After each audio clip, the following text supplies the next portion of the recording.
kita ada Giovanni Rahmanifah selaku produser dari film Nobody. Kita punya sutradara yang debut, Kak Bernardus Raka. Lalu dari jajaran cast ada Melati Cecilia sebagai Sinta.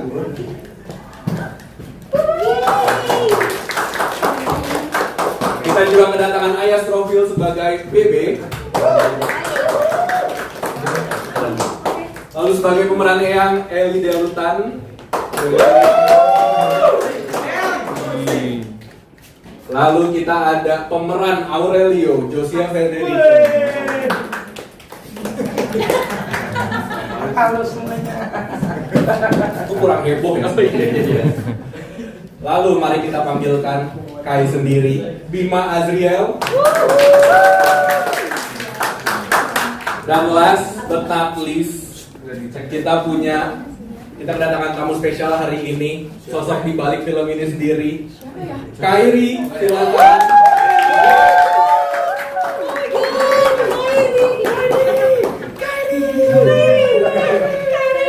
Oke, tapi sebelum kita mulai, aku di sini akan memanggil jajaran produser dari film Nobody Loves Sky untuk berfoto bersama dulu. Silakan Mas Nick dan Mas Faisal.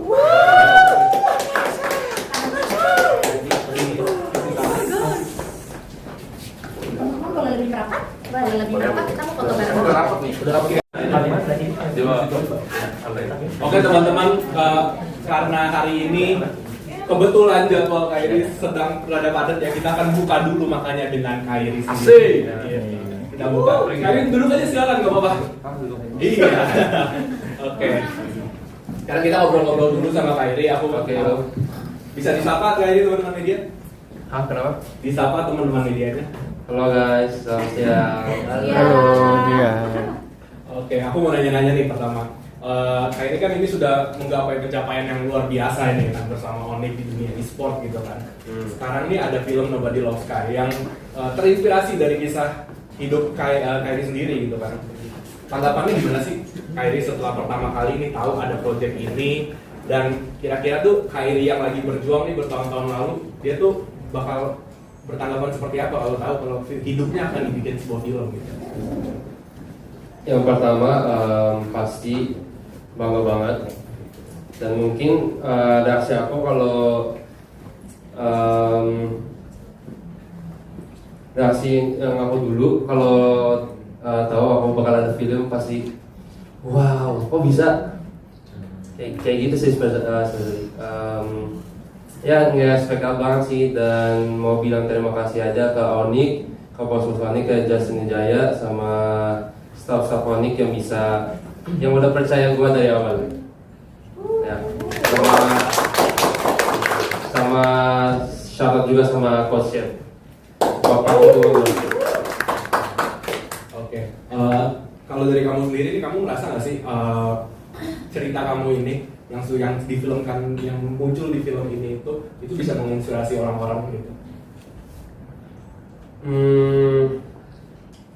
Bisa pasti. Kenapa tuh? Apa yang bikin cerita Kairi itu tuh bisa orang-orang relate gitu? Kenapa sih? Yang bikin orang-orang bisa relate dengan cerita dari Kairi sendiri dan perjuangannya. Ini bahasa Inggris. Inggris boleh. Gue translate agak long. Oke. Maaf ya teman-teman gugup. Pertanyaan apa lagi? Kamu kan di sini banyak ya, butuh perjuangan banyak gitu kan gitu. Kira-kira orang-orang tuh bisa relate seperti apa gitu dengan kisah? I think a lot of people would relate to this story, especially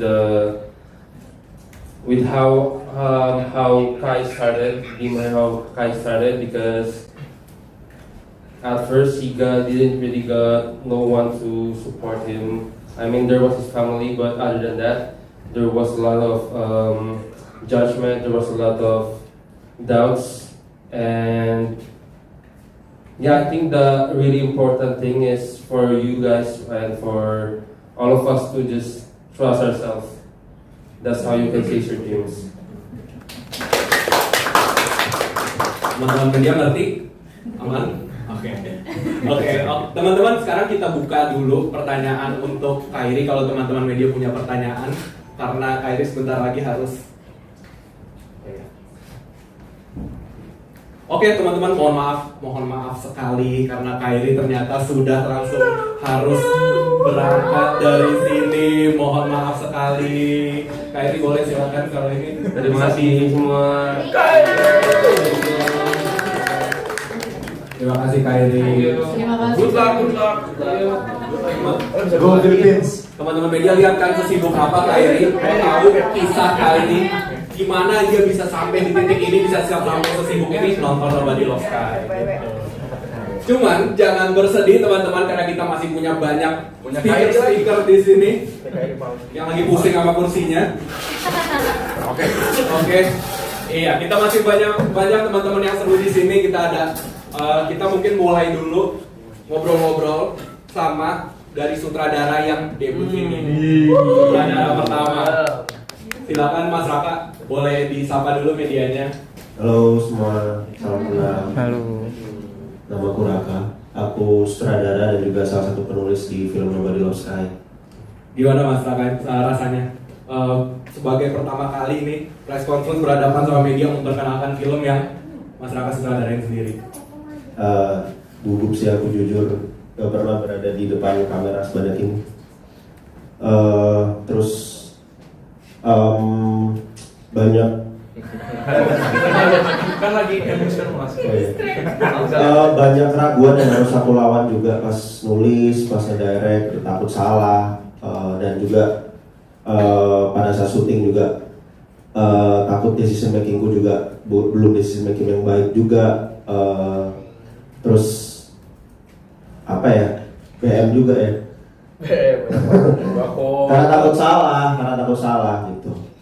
Itu aja sih mungkin gugup. Tapi ini kan bukan pertama kalinya Mas Raka bikin film tentang Kairi kan. Jadi sebelumnya pernah ada film pendek ya? Iya, sebelumnya aku pernah bikin film pendek untuk sebuah brand bekerjasama dengan Kairi dan juga Onyx. Yang itu jadi bibitnya lah ya, bibit untuk jadi film panjang ini gitu. Tapi apa sih yang bikin Mas Raka tuh berpikir kalau misalnya cerita ini tuh pantas untuk dijadikan film panjang, bukan cuma film pendek yang waktu itu Mas Raka telah bikin juga? Lebih ke ada relasi personal sih antara perjuangan Kairi dan perjuanganku untuk bisa di titik ini juga gitu. Untuk aku bisa jadi duduk di sini di depan teman-teman semua di sini, secara pengorbanan mungkin bisa dibilang hampir sama, cuman titiknya aja yang berbeda atau apa yang aku korbankan mungkin berbeda, tapi benang merahnya adalah kita sama-sama mengorbankan banyak hal gitu untuk sampai ke sini. Aku harus ninggalin ibuku di Surabaya, aku harus merantau. Kedua, aku harus ninggalin teman-teman seperjuanganku. Dan ketiga, aku juga harus nggak tahu diri juga somehow. Kayak mungkin harus minjem kamera sana sini, minjem laptop sana sini, dan ngerepotin mereka semua gitu. Intinya seperti itu sih. Itu hal yang juga mungkin nanti akan teman-teman rasain juga nanti ketika nonton filmnya. Jadi memang ada kedekatan emosional ya dengan cerita. Yes. Oke. Kalau gitu sekarang kita berpindah dulu ke Bapak produser, Mas Deva selaku produser dari film. Halo semua. Boleh disapa Mas medianya? Halo semuanya. Halo. Terima kasih sudah datang cukup pagi ya. Oke. Mas Deva kan sudah ikut bergabung nih, pasti punya alasan pun kenapa mau bergabung dengan project Nobody Loves Sky gitu kan. Bisa diceritain nggak sih sebenarnya yang membuat Mas Deva itu merasa kalau misalnya cerita dari Kairi ini tuh pantas untuk dijadikan film bersama dan mendukung visinya dari Mas Raka? Mungkin ceritanya agak mundur karena aku dan Raka sudah berproses juga sebelum bertemu di film ini. Jadi kami dari Confilms dan Megunani juga masing-masing pernah bekerja sama dengan Raka. Misalkan ada yang bikin film pendek bareng, ada yang bikin video klip, bahkan bikin iklan bareng juga. Di situ kita tahu Raka tuh orangnya seperti apa. Karena buat kita bukan ngomongin kontennya atau produknya juga, tapi kira-kira yang cocok buat Raka tuh seperti apa. Bahkan dulu aku dan Raka pernah mau ada project lain yang Raka banget juga, tapi memang belum berjodoh, belum masih dijalankan, cuma belum belum pada saatnya lahir ya kita nemu ini gitu yang sebenarnya lahirnya dari film pendek sebelumnya kan. Jadi ketika Raka bilang cerita sangat dekat, dia dulu mungkin minjem laptop, dia minjem kamera segala macam nyusahin temennya, terus akhirnya kita ngelihat ini benang merah benar-benar dekat banget dan memang menurut kami emang ini suaranya Raka gitu. Jadi kita pastikan film ini akan bagus mudah-mudahan hasilnya kalau suaranya direkturnya match dengan apa yang akan ada di filmnya. Jadi sebenarnya rumusnya itu aja, makanya aku juga cukup bangga. Maksudnya ketika Raka bilang cukup underprivileged misalkan, itu yang Khairi rasakan juga. Jadi tanpa skill pun misalkan kalau katakanlah Raka nggak punya skill pun, kita pun yakin filmnya akan baik. Apalagi Raka juga udah berproses dan udah punya pengalaman yang panjang untuk bikin sesuatu. Jadi kita go langsung gas gitu. Gila, kasih tepuk tangan teman-teman semua. Jadi memang cerita ini tuh bukan cerita kayak aja, tapi cerita Mas Raka juga, cerita Mas Dava juga, cerita kita semua juga mungkin yang berjuang ya. Oke, mantap sekali, itulah dari filmmakers dari film Nobody Loves Sky. Cuman habis ini aku mau berpindah ke teman-teman jajaran cast gitu. Kita ke belakang dulu, belakang pojok dengan Kang Melati. Halo. Oke, Kang Melati ini buat teman-teman yang mungkin belum tahu juga merupakan brand ambassador ya dari Onyx ya. Iya, jadi kebetulan ini rumahku juga. Ada slogannya nggak? Go Onyx. Oke, terus kan juga di sini kan juga turut berperan ya sebagai sebuah karakter yang bernama Sinta nih. Yap. Bisa diceritain nggak sih dikit-dikit Sinta itu karakter kayak gimana sih dan dia itu siapa di cerita film Nobody Loves Sky ini? Sinta itu pokoknya orangnya centil kayak aku sekarang. Centil lah, terus dia juga cheerful.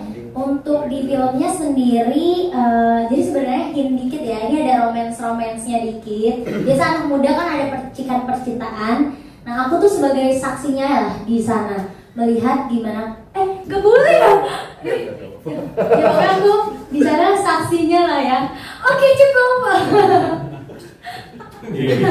Teman-teman tuh spill lagi dikit kalau misalnya di film ini nanti ada romance-nya gimana sih, penasaran kan? Sama siapa ya romansnya, sama siapa ya? Ayo. Salah gak sih? Bener ya, oke. Bukan sama temennya kan? Bukan. Bukan. Makanya teman-teman media nanti penasaran lihat romance-nya Bima sama Josia bisa lihat.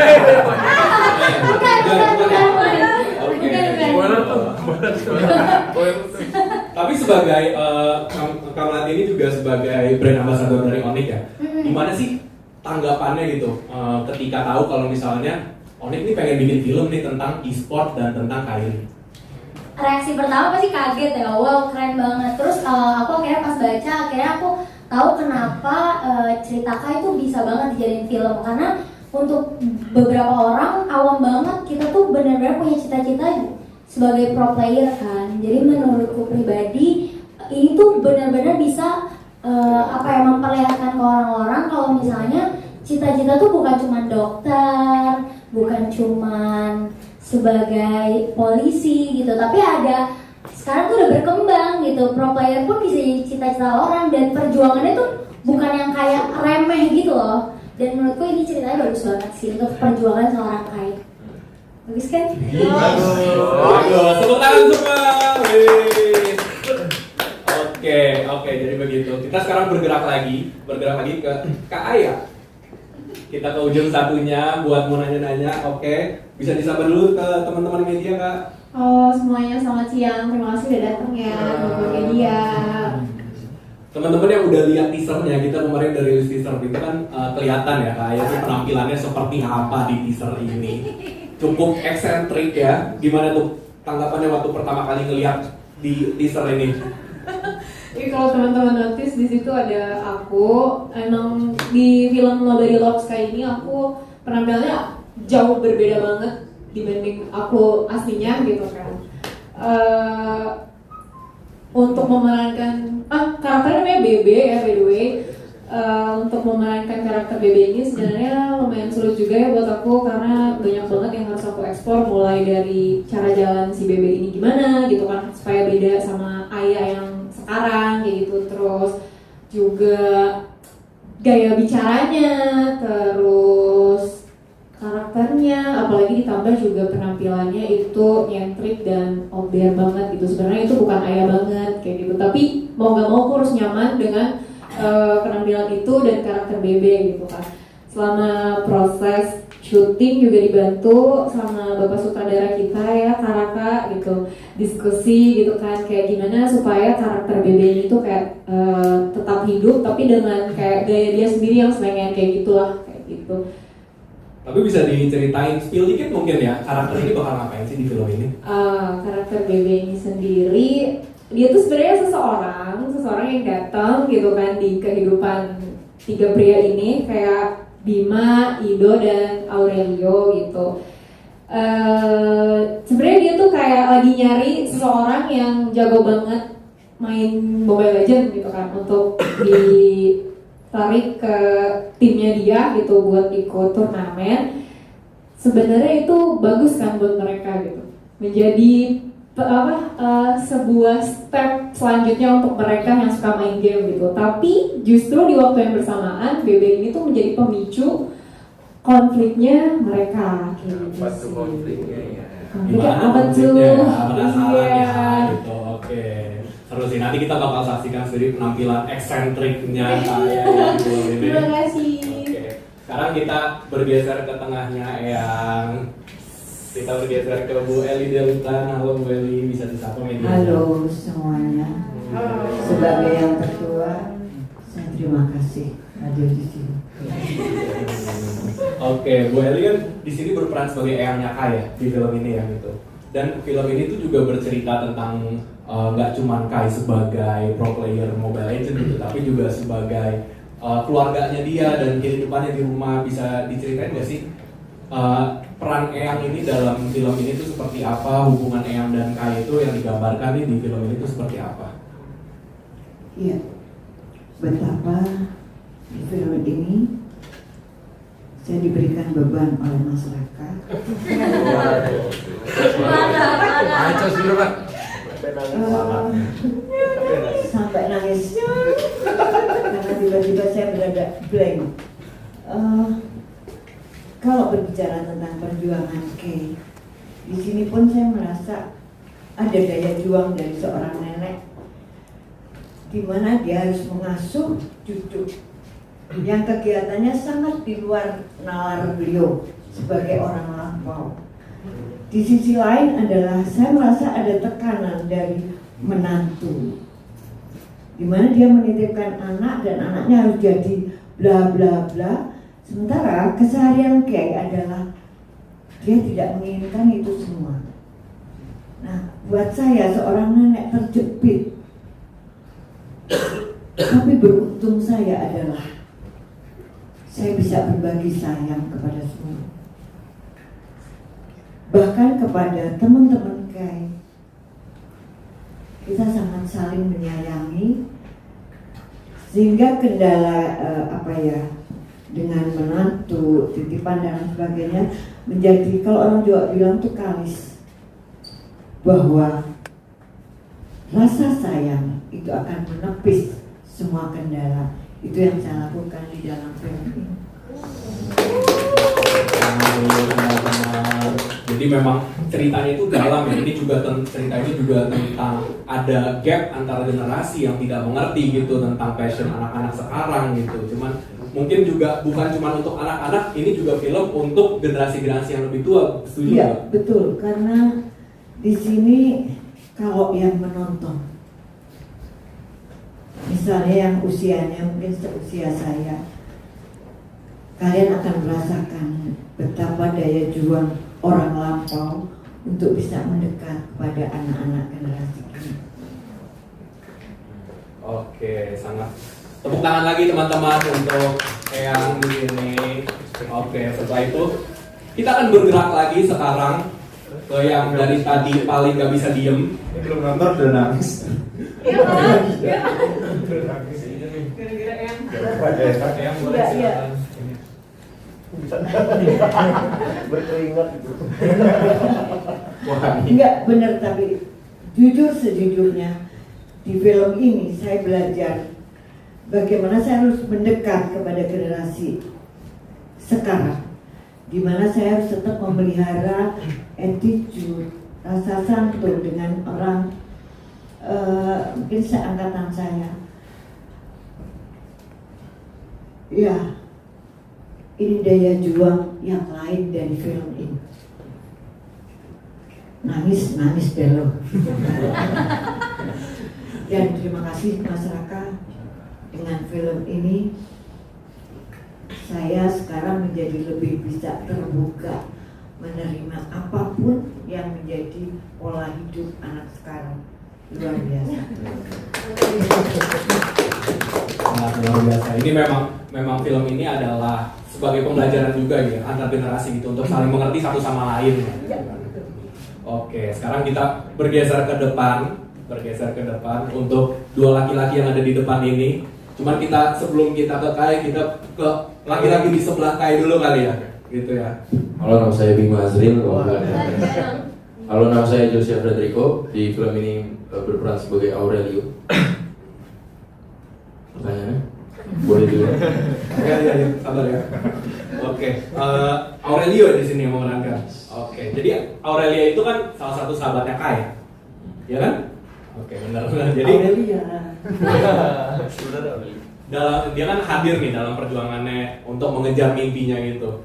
Tapi bisa diceritain nggak sih Aurelia itu karakter yang kayak gimana sih? Dia tuh hubungannya gimana sih sama Kai dan sama Ido yang diperankan oleh Rebong juga?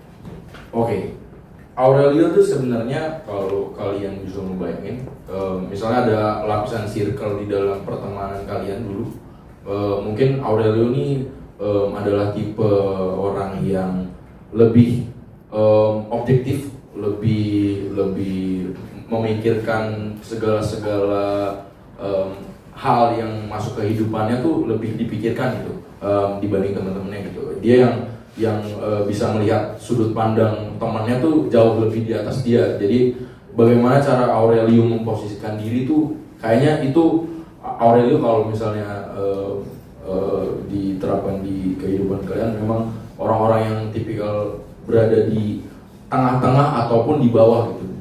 Bisa jadinya outputnya adalah Aurelio ini adalah tukang observan sebenarnya, dimana dia melihat teman-temannya tuh dari berbagai sudut pandang sebenarnya. Jadi ini film juga menunjukkan gimana persahabatan anak-anak di sepantaran ini dan beda-bedanya orang tuh gimana gitu kan ya. Tapi nanti nih kalau misalnya penonton lihat sendiri ya di filmnya itu kan ada hubungannya nih tiga bersahabat ini nih. Itu kira-kira nanti penonton tuh bisa ngerasain apa sih dari tiga orang ini perjalanannya itu buat mengejar mimpi mereka gitu? Lebih bagaimana caranya untuk di lingkungan pertemanan kita sama-sama saling menjaga mimpi itu kayaknya sangat terasa di pertemanan kita sih. Lebih tepatnya di Aurelio memandang mimpinya Kai, mimpinya Edo dan lain-lain itu lebih kompleks gitu. Kayak gimana caranya gua di lingkungan yang punya mimpi ini, gue juga harus punya mimpi gitu. Dimana gue ada tuntutan itu gitu. Semua orang pasti relate gitu di suatu lingkungan yang memang berbasis mimpi. Kita harus mau nggak mau kita harus punya mimpi juga. Nah itu menurut gue itu hubungan Aurelio, Kai dan Ido tuh emang cukup hubungan yang penuh mimpi. Kata kuncinya adalah mimpi ya? Mimpi. Oke. Oke teman-teman, jadi itulah karakter Aurelio yang mungkin nanti penasaran bisa lihat langsung di filmnya. Cuman buat teman-teman media yang belum tahu ya, Josia ini dia juga punya kedekatan satu dengan film ini adalah dulu pernah pengen jadi pro player ML.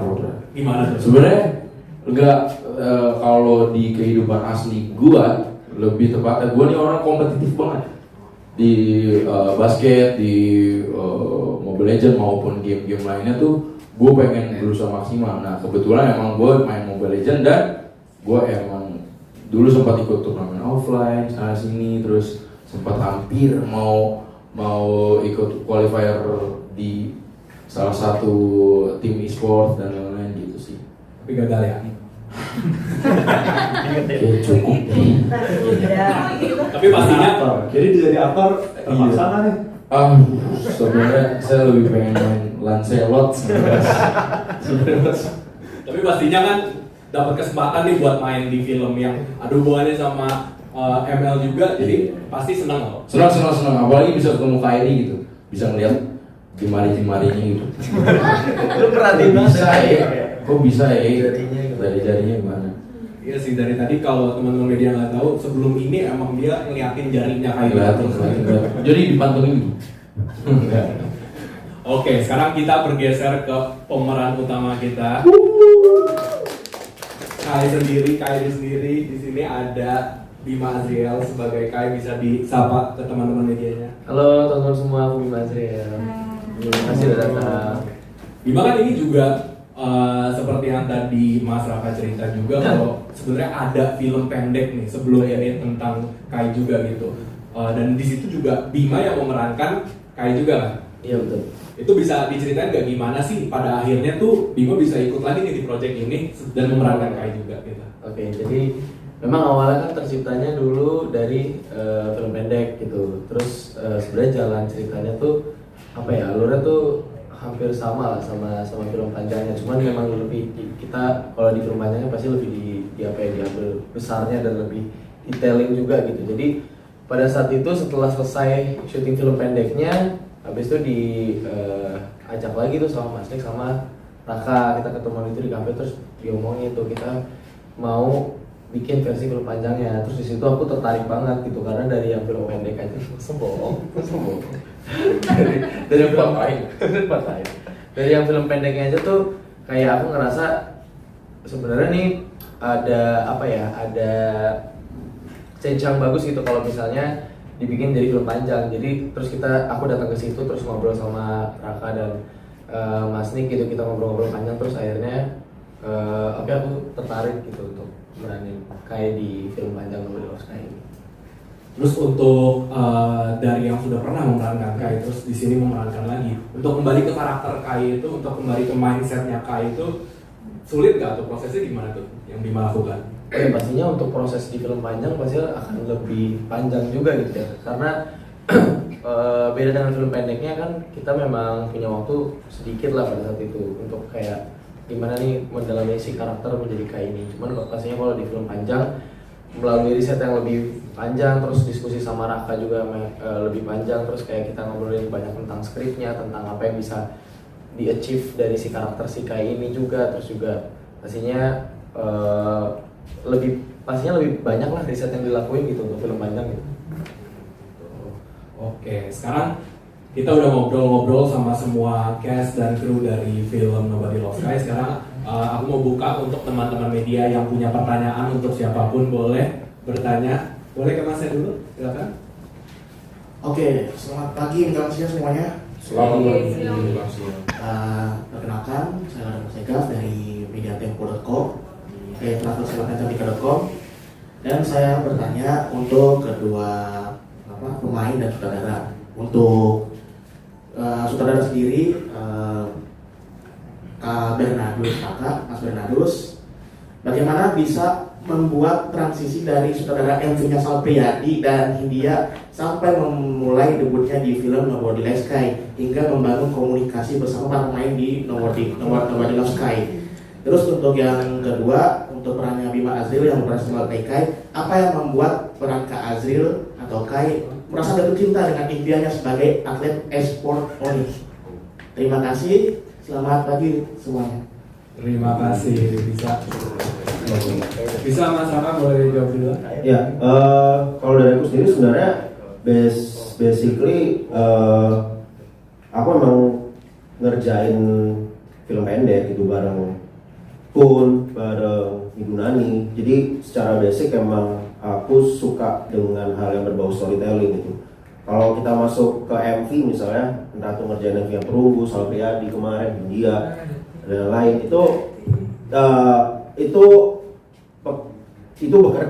pekerjaan yang memang ya udah sesuatu yang sudah aku dalamin dengan basic storytellingku, itu dan kebetulan juga bisa disematkan ke dalam medium yang berbeda yaitu medium musik video ya, kenapa enggak gitu. Nah jadi transisi ke sini bukan jadi transisi yang terlalu signifikan sih seharusnya ya, karena ya aku juga dibantu dengan tim penulis, ada Joanna Watimena di situ juga yang akan yang juga membantu aku menulis gitu, dan juga produser-produser yang juga sudah berkecimpung lebih lama di dunia film. Jadi harusnya transisinya tidak yang terlalu mengagetkan lah, mungkin lebih ke gugup aja gitu, takut salah, takut mengecewakan, itu tuh pasti ada. Cuman kalau secara proses sepertinya memang sesuatu yang kayaknya sudah kita lewatin sih harusnya gitu, sesuatu yang sangat familiar sebetulnya gitu. Lebih ke familiar, ketidak familiarnya lebih ke ya ini misalnya ngadepin apa namanya, nanti akan ngadepin netizen, akan ngadepin teman-teman media, itu yang tidak familiar itu loh yang dari aku ya, seperti itu sih. Oke, mantap. Makanya hari ini pertama kali ya Mas untuk ketemu teman-teman. Betul. Nah, inilah kalau nanti film-film selanjutnya muka-muka ini, wajah-wajah ini yang nanti akan dilihat setiap preskon. Haris manis. Oke, bisa dijawab Bima, silakan. Jadi di ujung doa lah ya. Jadi pertanyaan tadi apa? Gimana Bima Apa yang melihat jatuh cinta terhadap impiannya sebagai atlet e-sport nih? dari pandangan Bima atau Kai? Bima melihat. Oh, oke. Kalau aku ngelihatnya kenapa si Kai bisa jatuh cinta sama mimpinya dia untuk menjadi pro player Mobile Legends, ya karena aku melihatnya dia apa ya, aku pun juga relate gitu sama dia ketika ia memang ngejalanin hobi aja sih gitu. Jadi si Kai itu kan memang awalnya berjalan dari hobi, terus dia sering main, terus dia merasa dia punya talent dan punya bakat di situ, makanya dia ingin menjadi pro player Mobile Legends. Cuman memang banyak obstacle yang memang harus dilewatin gitu. Dari kalau si Kai ini memang dia punya suatu apa ya, batasan dari orang tuanya yang apa ya, kalau orang tua yang ingin anaknya tuh ya udah fokusnya di akademik aja, terus kayak masih belum terbuka untuk ke apa ya, menjadi pro player atau kayak menjadi streamer tuh suatu hal yang kayak memang belum dipandang sesuatu yang mimpi yang gimana gitu kan. Tapi si Kai ini ya dia sangat yakin dengan mimpi dia, dengan tujuan dia gitu, makanya dia tetap ngejalanin dan tetap dedicated sama apa yang dia jalanin, dan akhirnya dia berhasil gitu. Dia berhasil untuk menunjukkan kepada orang tuanya dan semua orang yang meremehkan dia, ya dia berhasil gitu ketika dia fokus kepada satu tujuan dan mimpinya dia gitu. Gitu. Terjawab Mas? Terjawab. Aman. Oke.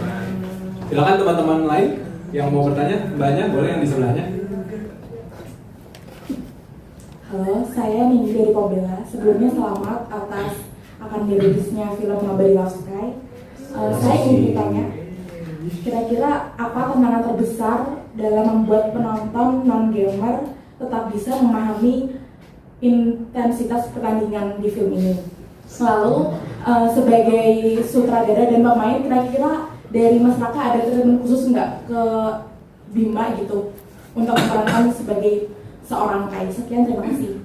Oke, aku jawab pertanyaan kedua dulu ya. Oh iya, Bang. Treatment khusus sebenarnya nggak ada, karena ya aku sama Bima juga udah kenal Kairi gitu, karena sebenarnya kan kita juga pernah bekerja untuk film pendeknya kan gitu. Jadi sebenarnya kita udah saling paham, saling tahu, kita udah tahu Kairi itu seperti apa. Jadi tidak ada treatmentnya gimana-gimana. Dan aku sama Bima juga udah paham lah ya Bima pas itu ya. Jadi nggak ada yang gimana-gimana sih seharusnya gitu. Terus untuk pertanyaan satu mungkin Pak Deva. Mungkin aku mau nambahin pertanyaan pertama. Untuk memastikan relate tidaknya, tentu saja kita berkaca ke diri sendiri juga. Maksudnya kita sebagai produser kan sebenarnya filmmaker di situ. Sama-sama dulu juga punya mimpi yang orang tua kita ngeliat apa sih syuting bahkan gitu. Jadi ketika kita baca draft demi draft, di saat kita nangis dan bisa reflect ke diri sendiri, berarti artinya udah kena.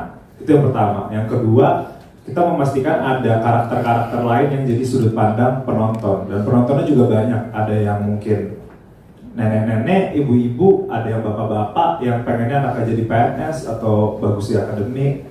Ada temennya lain yang observer tadi yang mungkin lebih skeptis atau lebih kayak nggak berani mimpinya tuh di push banget, atau kayak aduh ntar dulu deh gitu. Itu juga ada dari guru juga dari sisi akademis. Jadi kita mau coba menempatkan banyak mata, banyak observer dari sudut pandang manapun. Makanya walaupun film ini film coming of age, film pencarian tentang jati diri sekaligus mau jadi apa sih gitu kan, sangat-sangat Gen Z, tapi kita ada boomernya ngelihat, ya kan, Gen X yang ngelihat, Gen milenial ngelihat, semuanya ngelihat. Kalau dari sudut pandang produser sih seperti itu ya. Mungkin Raka mau nambahin juga.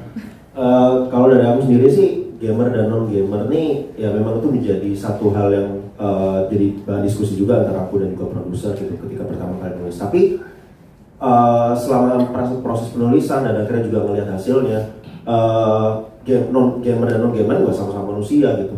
Ya ceritanya sama gitu.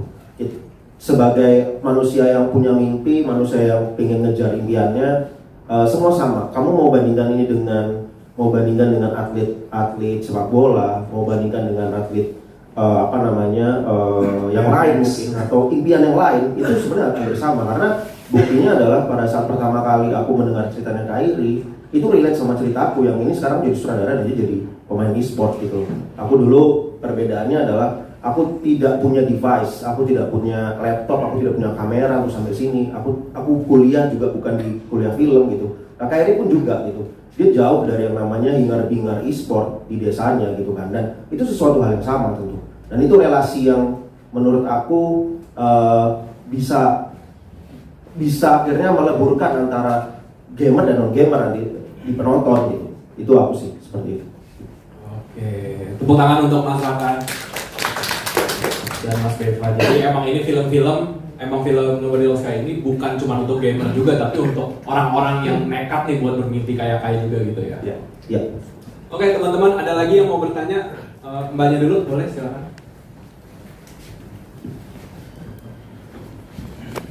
Halo, aku Valia dari GWP. Ini mungkin pertanyaannya buat sutradara. Jadi yang pertama itu kenapa memilih kisah untuk mengangkat kisah Kairi gitu? Karena banyak banget komentar gitu ya, khususnya di Fantasy Sport yang bilang kan Kairi kan belum juara dunia gitu. Kenapa yang dipilih tuh kisahnya Kairi? Gitu. Yang kedua, boleh diceritain nggak kesulitan saat membuat film ini? Karena kan backgroundnya Kairi kan Filipina gitu kan, terus orang-orangnya dijadiin orang-orang Indonesia, terus lokasinya lokasi Indonesia. Makasih. Main sulit ya pertanyaannya. Silakan Mas Raka, boleh. Sulit ya. Memilih Kairi sebenarnya karena memang ya yang aku jelaskan tadi, kita udah pernah dalam satu proyek yang bareng gitu loh. Jadi dan kebetulan ceritanya sama dengan aku, relate banget gitu. Masalah device yang aku juga jelasin ke pertanyaan ini sebelumnya, itu sesuatu yang sangat personal buat aku juga gitu. Itu reason kenapa akhirnya aku mengiyakan untuk mengerjakan proyek ini. Itu reason yang nggak bisa diganggu gugat menurut aku gitu. Jadi memilih Kairi ataupun tidak Kairi memang kita dijodohkan untuk bertemu gitu loh. Jadi kalau misalnya kamu kenapa kok nggak yang lain ya? Aku bertemunya dengan Kairi, jodohnya di situ, relate-ku sama ceritanya dia. Kenapa harus ditanya kenapa aku nggak ngerjain yang lain gitu? Menurut aku itu jawabannya cukup dengan ini sih. Kalau dari aku itu. Dan kedua, untuk masalah Filipina dan nggak Filipina, ya kita punya semangat Southeast Asian gitu. Kita sama-sama negara yang memproduksi, mengirimkan tenaga kerja ke Arab, ke Jepang, kemana-mana, sama-sama. Filipina dan Indonesia itu secara nasibnya bisa dibilang kita juga punya kesamaan gitu. Nah itu kesamaan itu yang tidak bisa kita elakkan juga tuh. Itu yang buat aku jadi tidak terlalu memusingkan sih perbedaan antara Filipina dan Indonesia. Aku itu aja sih. Kalau kamu yang ada? Ya mungkin bisa diceritain pas kita bertandang ke Filipina. Iya. Apa aja yang kamu kita rasain juga ya, sempat ke bedanya? Filipina kan, riset ke sana juga. Jalanannya hampir sama, bahkan kenapa kita memilih lokasi yang sekarang itu karena memang jalanannya terus lanskapnya itu hampir sama dengan desanya kan, sekolahnya juga. Jadi apa yang membuat beda? Mungkin ya memang ya kita ininya beda kali ya, negaranya beda gitu ya. Tapi secara ya aku bilang tadi nasib terus similar lah, banyak hal yang similar gitu antara Filipina dan Indonesia. Konturnya hampir sama. Itu sih. Jadi tidak ada kesulitan yang cukup berarti buat aku gitu. Jadi banyak kesamaan ya dengan yes, dengan betul. hasilnya. Ada titik-titik lah. Oke, teman-teman media, kita masih punya waktu untuk pertanyaan. Ada yang mau bertanya? Masih boleh silakan. Ada Titia. Saya Ari dari Warta Kota.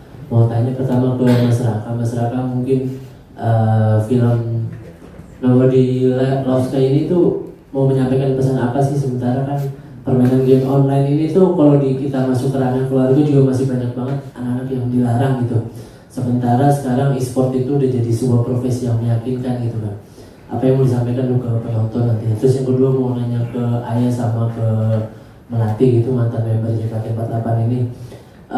Apakah kalian juga bermain game online juga kah? Maksudnya sebelum atau sesudah produksi film ini? Dan kedua, pandangan kalian terhadap profesi e-sport ini tuh seperti apa sih? Apakah menjanjikan atau seperti apa? Sementara kan apalagi Mentari udah jadi brand ambassador dari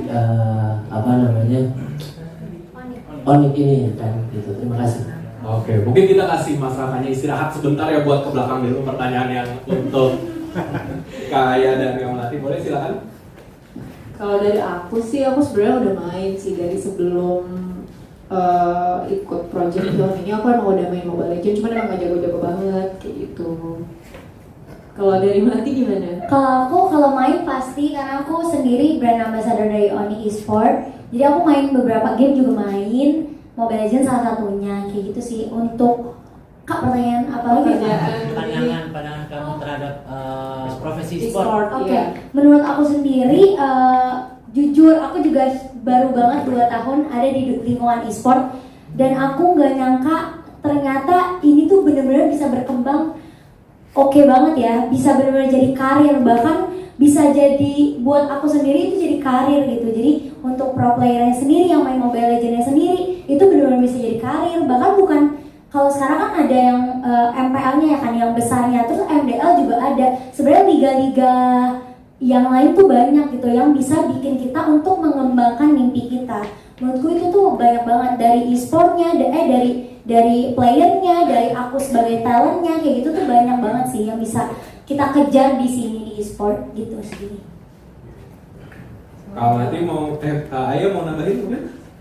Kalau aku kan nggak tergabung dalam e-sport manapun ya, jadi nggak punya pengalaman di situ sih, jadi aku nggak bisa kasih komentar apapun gitu. Thank you. Tapi yang pasti ini adalah industri yang berkembang dan itu sekarang tuh udah jadi mimpi yang valid gitu untuk anak-anak Indonesia juga. Iya, Ya. setuju. Oke, sekarang ke Mas Raka silakan. Ya. Sebenarnya pesan dari film ini ya, kalau kamu mau ngejar impian kamu ya, kamu harus siap dengan konsekuensinya gitu. Kamu harus siap dengan konsekuensi yang kita mungkin bisa elaborasi adalah ya, kamu harus siap meninggalkan banyak hal, kamu harus mengorbankan banyak hal, dan kamu harus siap dibenci sama orang lain gitu loh. Karena kita tahu sendiri, apalagi orang-orang yang non privilege seperti Kyrie dulu hidupnya di desanya, dia harus ngejar impiannya, tentu dia akan mengorbankan banyak hal dan dia akan meninggalkan banyak hal di sana gitu. Dan kenapa judulnya Nobody Loves Sky sendiri juga karena itu gitu. Nanti teman-teman akan nonton sendiri sih di filmnya seperti apa gitu sih. Jadi nanti bakal dilihatkan, ditunjukkan nih perjuangannya apa, pengorbanannya apa gitu. Oke teman-teman, boleh tepuk tangan dulu ke teman-teman filmmaker. Untuk menutup, aku mau bertanya satu pertanyaan yang original banget, nggak pernah ditanyain di setiap acara press conference atau media. Untuk semuanya, satu kata untuk film Nobody Loves Sky. Original banget. Kita mulai dari belakang dulu ya, dari Kak Melati dulu deh, abis itu ke Pergeseran. Wait. Apa ya? Satu kata yang menggambarkan film ini, boleh dibikin absurd, dibikin Satu kata. satu kata. Jangan belum. Gue udah ada.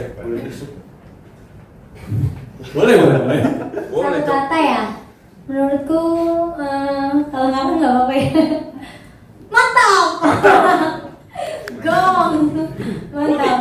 Udah. Boleh kayak yang sekarang. Kayak. Putih.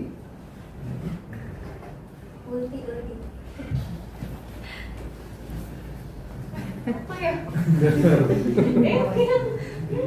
Kamu dulu deh. Bergeser dulu. Satu kata buat film ini apa ya? Oh, udah ketemu. Cintai.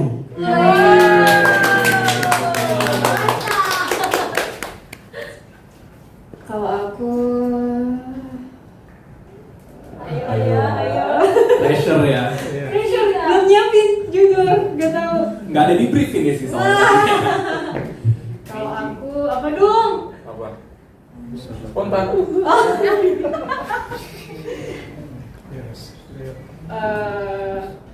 Tadi kan apa? Mantap, dicintai. Mungkin aku boleh gak sih ngomong kasar? Gak boleh. Apa kasarnya apa? Boleh kasar aja. Apa kasarnya? Silakan. Silakan. Enggak, soalnya ini sering diucapin oleh pas sutradara kita kalau habis. Boleh, coba. Satu kata buat film ini, jancok. Oke. Sekarang kita ke depan dulu ke Mas Dewi, Mas Alun produser. Silakan Mas.